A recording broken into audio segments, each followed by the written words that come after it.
So my buddy Tyler, a certified troublemaker with a side of badass vibes, had somehow mastered the art of car theft.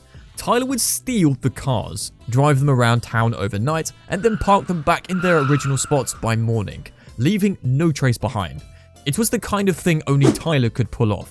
One evening, Tyler convinced me to tag along on one of his car stealing midnight adventures. Come on man, it's gonna be a blast. I hesitated. Before I knew it, he had me agreeing to join him with his magnetic pull of infectious enthusiasm. With Tyler leading the way, I was standing a good few steps away from the car, just in case things went south and we got caught. Tyler opened the car door like he was unlocking a treasure chest, and just like that, we stole our first car together. We hit the road, feeling like rebels without a cause. Meanwhile, I was sweating bullets, expecting trouble at any second. But Tyler's smooth talking and carefree attitude kept my panic at bay. We kept driving the whole night and gossiping. As the clock ticked closer to morning, we managed to park it back in its spot just as the sun began to rise. After that first thrilling heist, I found myself craving that rush of adrenaline again and again.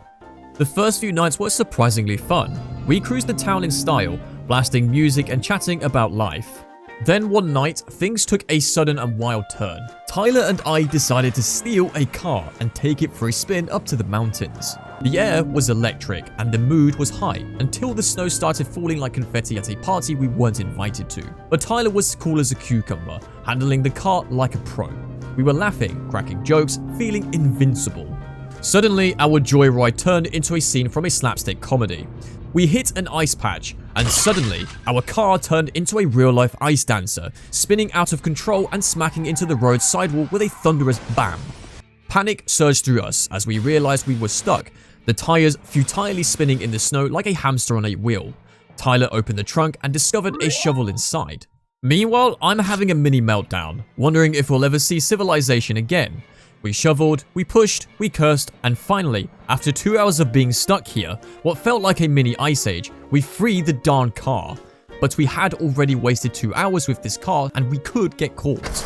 In a frenzy of nerves and caffeine-fueled determination, we hit the gas pedal as it owed us money, racing against time to reach our parking spot.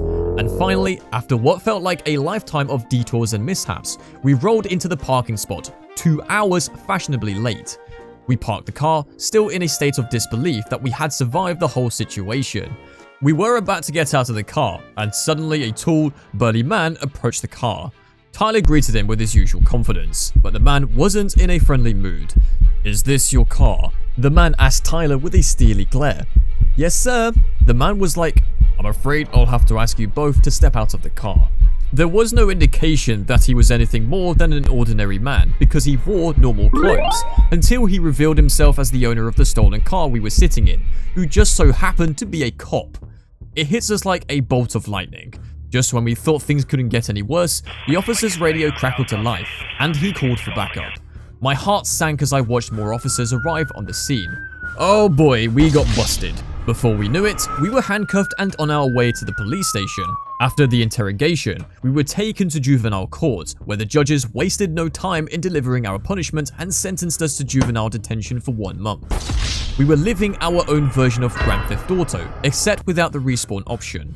Stepping into juvie felt like the punchline of a meme we never wanted to be a part of.